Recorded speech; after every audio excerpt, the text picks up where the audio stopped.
We have now, we are approaching Article 4, is that no, Article 6, which has to do with the windmill proposal.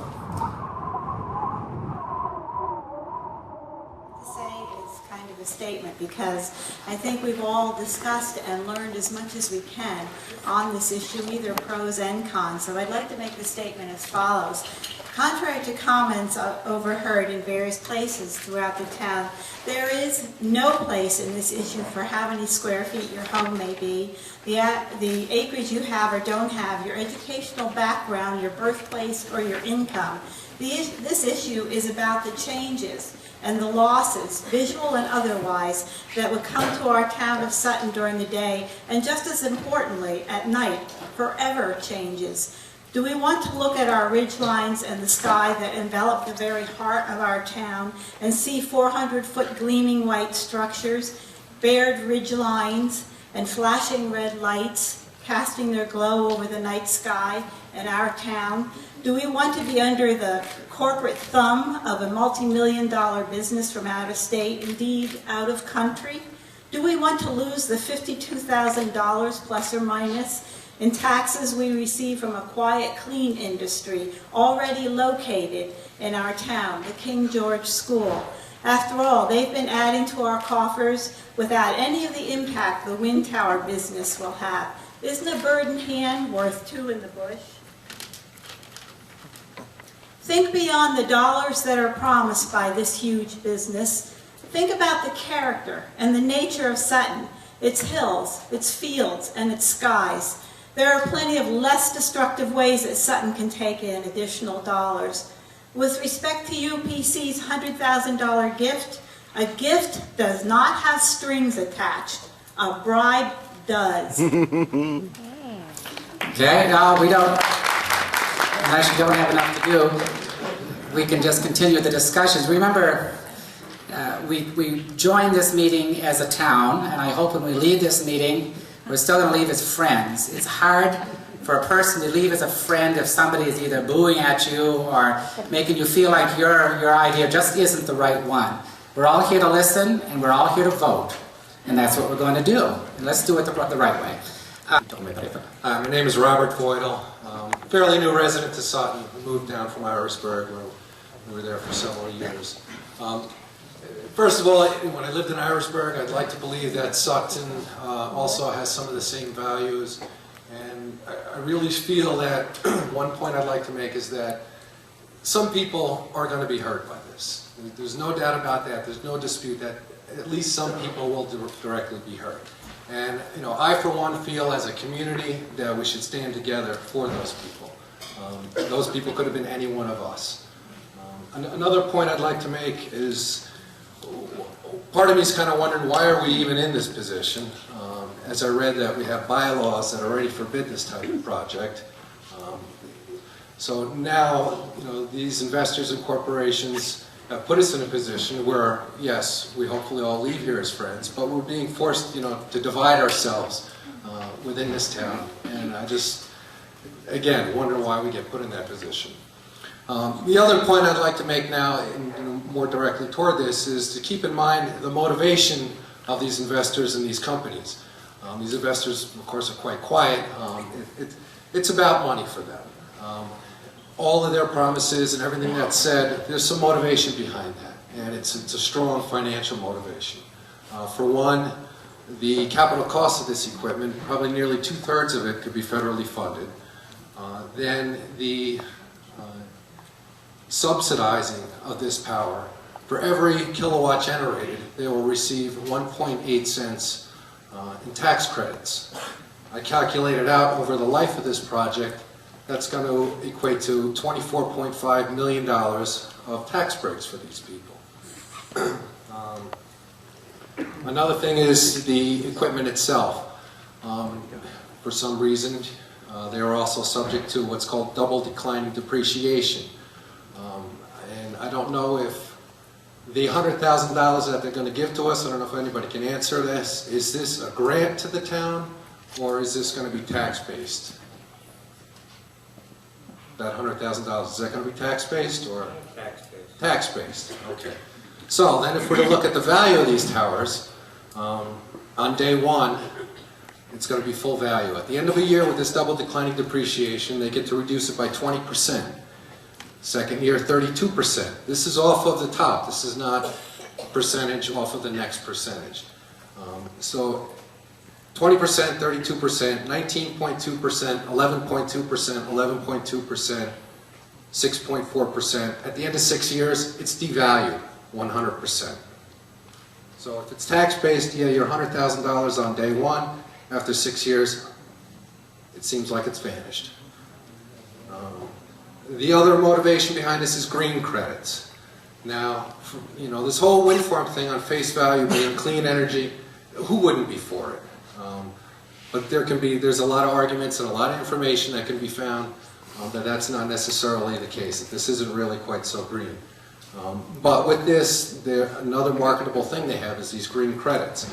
Our wonderful government has mandated that these power companies and whoever, that they put in their portfolio X percent, I think it's 20% by 2010, of renewable clean energy.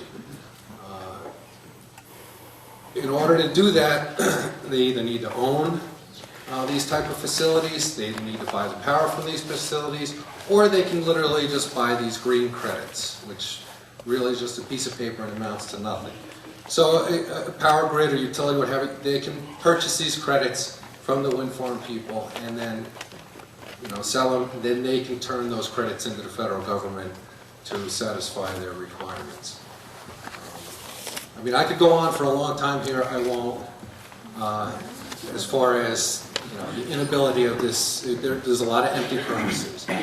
But here in a state where we forbid billboards and all kinds of red tape and fight for a cell tower to go up, yet we can put these monstrous 400-foot towers up without any regulations. I don't think that's Vermont. Thank you. Okay, next speaker. Electrical needs here in the state of Vermont. It would take approximately 360 of these turbines, 400 feet, massive tall towers, to produce what Vermont Yankee puts out right now before that 20% increase in their power production. I think it's something we got to be thinking about. Also in the literature UPC puts out, they talk about traditional uses. This is one of the little blurbs. Traditional land uses will not be impaired or discouraged.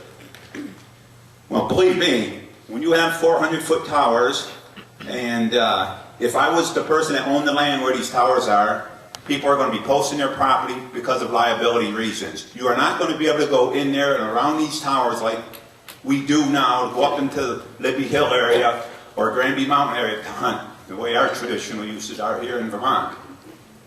The noise level, out of curiosity, I had an open mind about these towers because we all believe in renewable resources. We are obviously all concerned or we wouldn't be here. I went down to the Searsburg site in Searsburg, Vermont this past December. I read a blurb in the paper that these towers don't make too much noise. Believe me, I can't hear the greatest. These towers make noise. I stood probably a quarter to 1/3 of a mile. There's 11 towers down there. I could see 9 of them. They were all turning, some faster than others. There is a definite audible sound, and there's some literature out there that audibility will be out to about 2 miles. Here in Sutton, along the Underpass Road, King George Farm Road, Maury Road, we have a lot of residences that live out through there, myself included. Searsburg, there was a statement made, nobody hears anything. Well, if anybody goes down to Searsburg, Vermont, that is a very rural area. The closest house, I was raised in that area. I used to deer hunt that country. The closest house is about 1.5 miles from that site, the closest. I obviously have concerns about noise levels. The turbine locations. They're putting these turbines, or want to put these turbines, on our high elevated ridge lines. For a logger, and we have some loggers in this room, I'm sure they can answer this, to log above 2,000 or 2,500 feet, it takes an act of God to be able to do that because of Act 250 law, or environmental law. We are allowing, because they can skirt around our environmental laws, go through another act because it's an energy source that wants to do this, they can skirt around Act 250 just about. Our high elevated ridge lines are protected for a reason. These are fragile areas. If you look at their map they hand out, it's like a topographical map. Most of these towers, they want to put right on the spine of the ridges. This is high elevation. You're going to have runoff. These turbines hold hundreds and hundreds of gallons of fluids, oils. Take a walk in a Walmart parking lot or any parking lot, look at the oil drippings on the ground off of automobiles. These are machines. They're going to drip. And where's that going to go? Our high elevated ridgelines are hard soil. They're going to be leaching into the soils and run off our high headwater streams that we are obviously concerned about. If you take this underpass road, go out the other end towards the underpass, there's a spring, there's many of these in dry weather conditions in the summertime. Go and get your spring, your drinking water from these springs. This is Norris Mountain right at the base. This spring is at the base of Norris Mountain. Do we want eventually, it's not going to happen overnight, but over time, the leachings of these fluids out of these machines are going to work their ways eventually into our ecosystem. That's common sense. Common sense to us.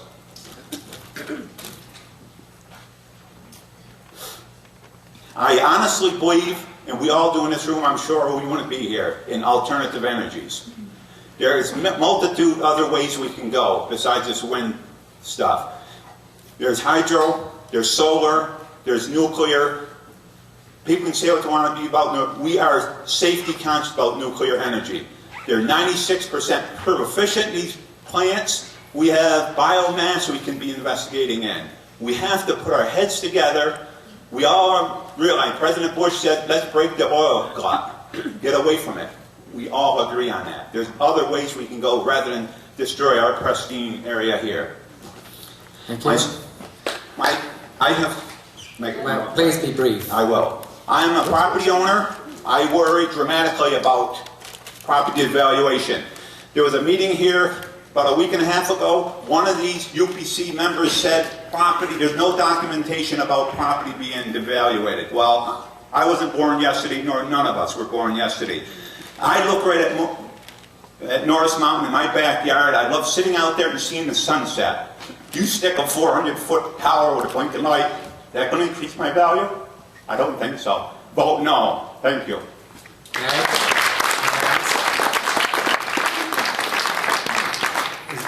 Are you a voter in this town? Me? Yes. Yeah. Okay. There's yeah, either way. Was one there? See it right there. Right here, Buck. Huh? Right here. This is not hilarious. I am serious and not delirious. Can you hear me all right? Yes. All right. Perhaps no one realizes it, but there are 3 wind towers here in the town of Sutton already. You may wonder why. Some people, if they want something, it's blah, blah, blah, blah, blah, to the guy who don't want it. And the one who don't want it is blah, blah, blah, blah, to the guy who does want it. Now, these kind of wind towers that I'm talking about, all they do is pick up debris. It's a vacuum. And they spread it all over everything else. And it gets into a person's system. Discontent. These are the kind of wind towers I'd like to see dismantled completely. Now, like when you go to a congregation like this, it's bound to be somebody in the 3rd wind tower who's got to visit with somebody else, and it distracts so somebody else can not hear what's going on. If you can find a wind tower, now these 3 that I've mentioned, they'll produce electricity, but you put them all together, and I don't think any one would light a light bulb. But if you can find some kind of wind tower that will help to light the light bulb, fine. Bob Moulton's my name. Okay. Another. Is there anyone who wishes to speak for, since we're hearing the others? Okay. Guess you're next. Jim Nichols. Mrs. Seymour is feeling really neglected over here. Nobody's using her microphone.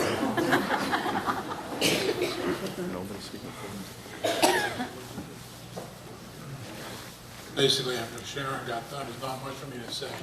But the one issue that I do want to mention is the town thinks they're going to get $100,000 or so from this. When I look at my tax, that's the only side I'm going to look at, because everything else is being said. But when I pay my tax bill, 68% of it goes to education, and they mail the check to the state of Vermont. 68% of our 100,000 or whatever is going to be shipped right out of town. If we think the town's going to get another road grader, if that's the reason, some people are voting for it because of the income that we might get from it. We also might help us to raise our status as a town toward more of a gold town, because we're shipping another 68,000, roughly. You know, I'm saying 68,000 because my tax bill is 68% goes to education. And if we think we're going to get $100,000 from this, if that's what the people who are voting for it believe, you got to pay attention to that part. We don't want to lose that. We're going to lose that income right off to the state, and then we're going to come closer to a gold town.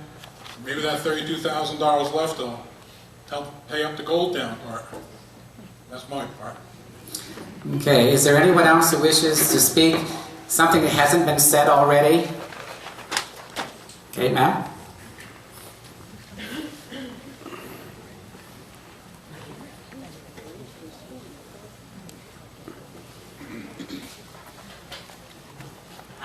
I have a problem with the wording of Article 6.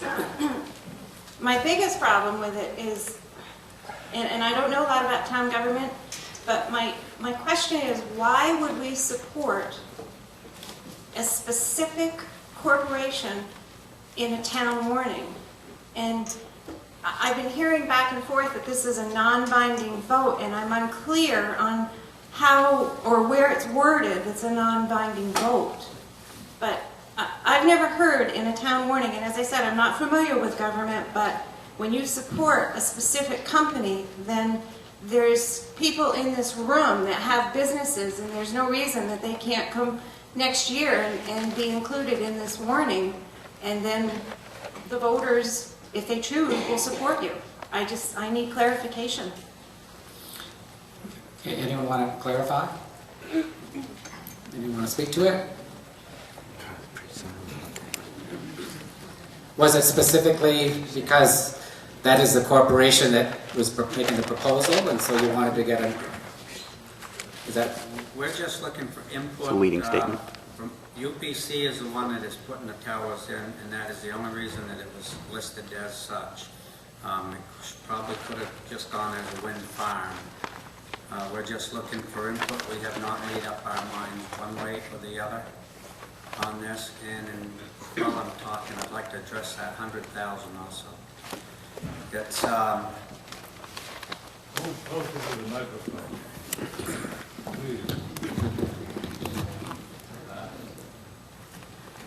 okay. The 100,000 is what was presented to the board. It is not concrete. We have discussed it a little bit. We have made no decision, and the proposal as it stands needs a lot of work in my mind.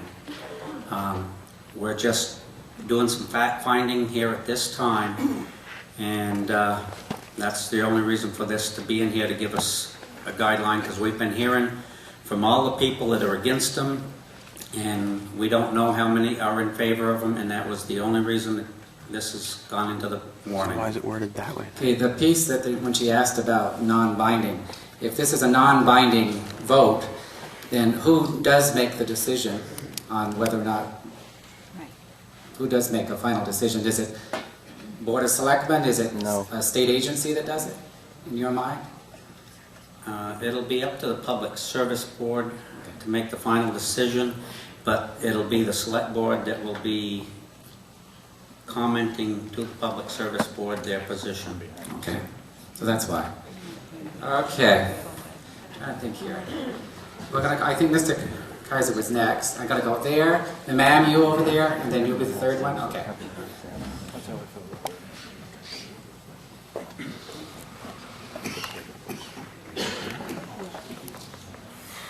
In the interest of brevity, I want to address my remarks specifically to my neighbors who support the UPC wind tower project because they sincerely believe that it will help the environment. I believe that those people are misguided, but I believe that their hearts are probably in a better place than mine is in. The UPC company wants to make money, and I'm worried about money too. I'm worried about the value of my property.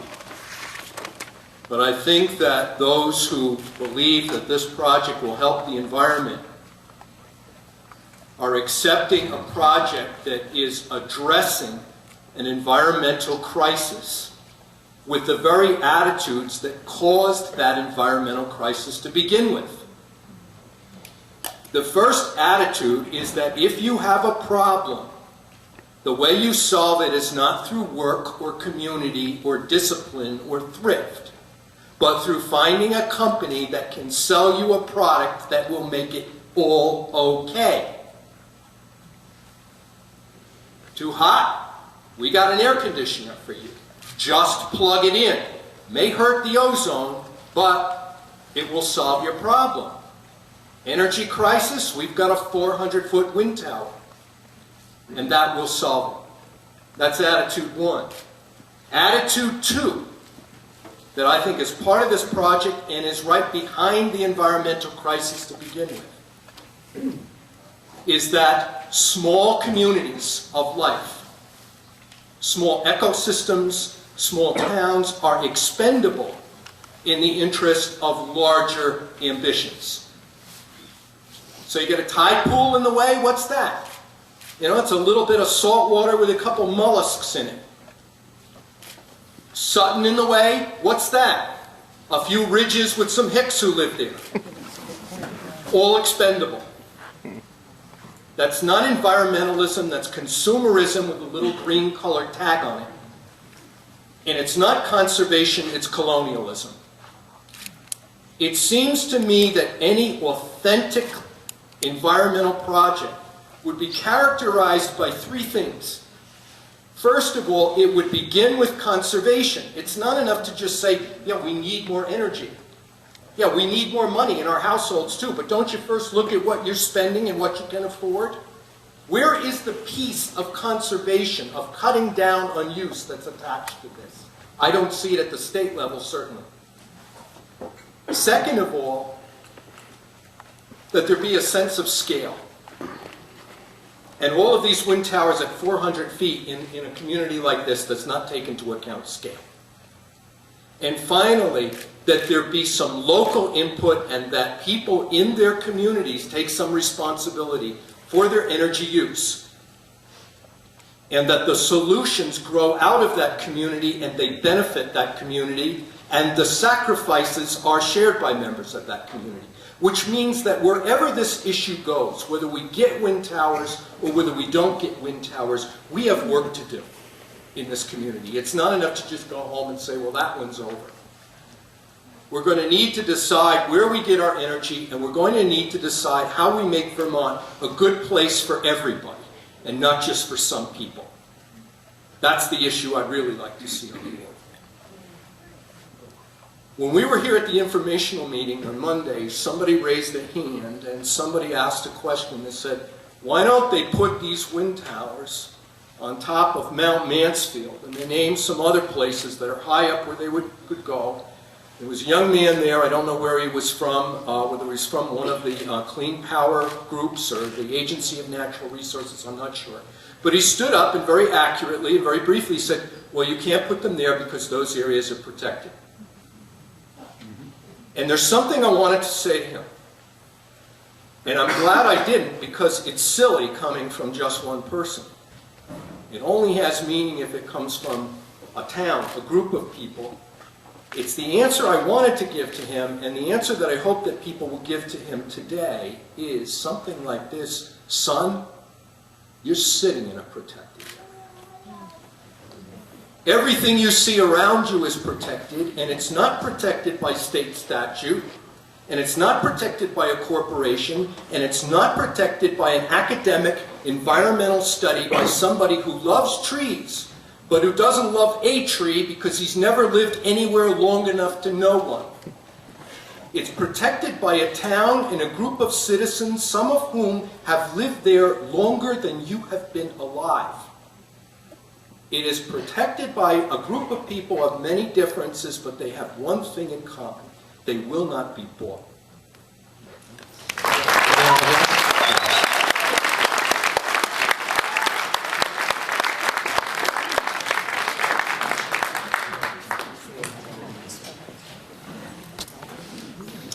I have a question. If we have a town plan that already exists and is approved by the planning board and the selectmen, why are we taking the time right now to even vote on this?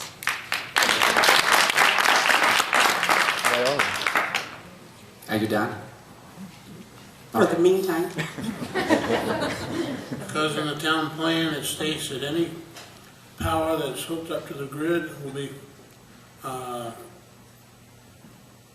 taken care of, whatever, controlled by the Public Service Board. Huh? So, Why are we wasting the time to even discuss this? It's, we don't have a say in it, in other words. we don't, but they want to, the Public Service Board, from what I understand, wants to know how our town people feel about it. So what you're saying to us is it's going to be done regardless? No. It's got to be decided on by the Public Service Board. They can say no just as well as they can say yes. So if the majority of the town does not want it, then it will go into the town's favor? I can't tell you that. Yes. The other thing I would like... If the majority of the town doesn't want it, or wants it, whichever way it goes, they're gonna know because of the vote that we have. But it's in the town plan approved? Huh? It's in the town plan that's been approved already? No. No? Okay. The other thing I would like to say, somebody mentioned the way the views and everything affect us. It's going to affect property taxes. It's also going to affect health, as somebody mentioned about the oil spills and everything. A lot of health issues is going to come into place with this. That's all I have to say. Okay, lady right here. Did you wish to speak?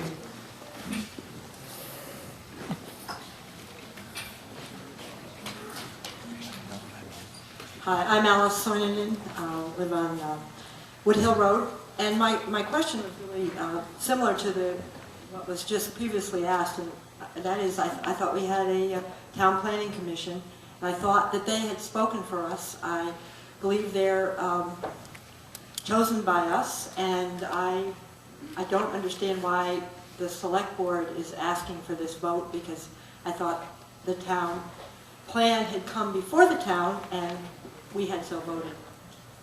So if you have any further comment on that, I'd appreciate it. Well, what was the origin of this? Yeah. What was the origin of this particular article? Where did it come from?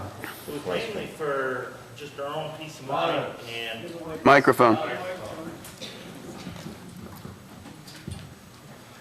In the town plan, I don't see, I'm not making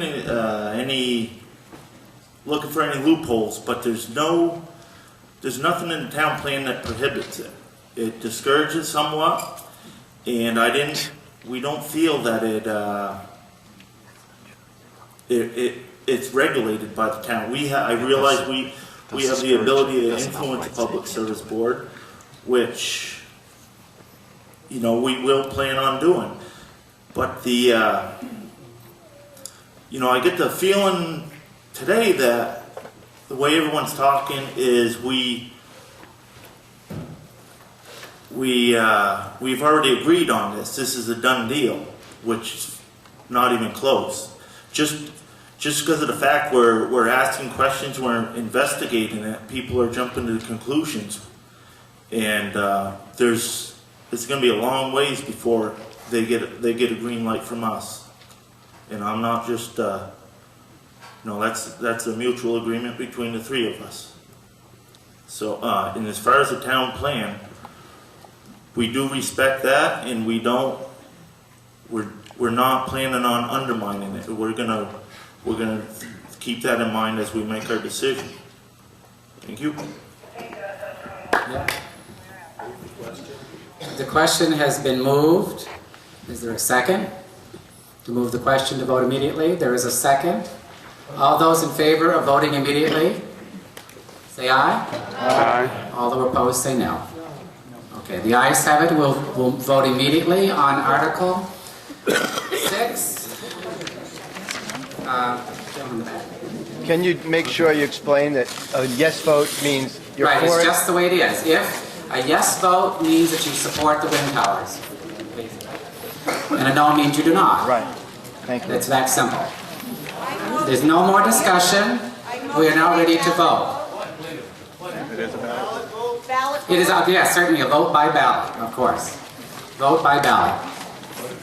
The vote is to, if you approve Article 6, you are approving the wind towers in that project. If you vote no, then you are not approving wind towers.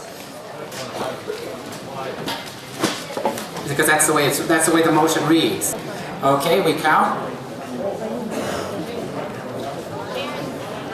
What do you think, 200 votes? Again, All right. the motion on the floor was to approve Article 6, supporting the Vermont proposed wind farm in the town of Sutton on Norris Mountain. The number of votes cast was 145. Number needed to approve was 73. Yes votes was 23. No votes 120.